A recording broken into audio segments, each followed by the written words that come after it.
মুক্ত হয়ে পাগল ধরা ধাম।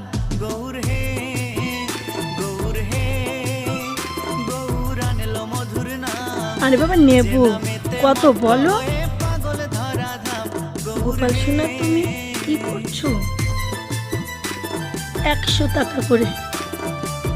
বাবা তুমি যা দাম চাও। থাক বাপ, এই নাও তাল। ঠিক আছে, তালগুলো কত সুন্দর। বৌনিটা আমার ভালোই হলো। 100 টাকা